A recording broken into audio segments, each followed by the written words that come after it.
चाकूर तालुक्यात येणाऱ्या आणि उदगीर तालुक्यातील वाढवणा बुद्रुक पोलीस स्टेशन हद्दीत असलेल्या शेळगाव येथील अंदाजे वय 15 ते 25 वर्ष असलेल्या तरुणीचा मृतदेह ट्रॅव्हलिंग बॅगमध्ये तिरू नदी पुलाजवळ आढळून आल्याने एकच खळबळ माजली आहे।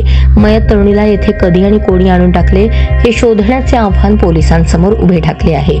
पोलिसांकडून मिळालेली माहिती अशी, चाकूर तालुक्यात असलेल्या शेळगाव ते शेळगाव फाटा येथे चाकूर जाणाऱ्या रोडवरील तिरू नदीच्या पुलाजवळ अज्ञात तरुणीला अज्ञात इसमाने खून करून ट्रॉली सुटकेसमध्ये तरुणीची बॉडी कोंबून भरून पुरावा नष्ट करण्याच्या उद्देशाने पुलावरून सुटकेस खाली पाण्यात फेकून दिली।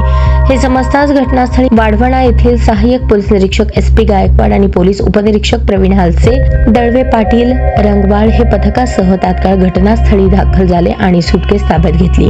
या प्रकरणी गुणवंतराव बाबाराव पाटील, पोलीस पाटील राचन्नावाडी, तालुका चाकूर यांनी फिर्याद दिल्यावरून वाढवणा बुद्रुक पोलीस स्टेशनमध्ये कलम 103(1)238 BNS प्रमाणे गुन्हा दाखल केला असून याचा पुढील तपास सहाय्यक पोलीस निरीक्षक गायकवाड हे करत आहेत। दरम्यान या घटनेमुळे परिसरात एकच खळबळ उडाली असून याचा शोध घेण्याचे आव्हान पोलिसांसमोर आहे।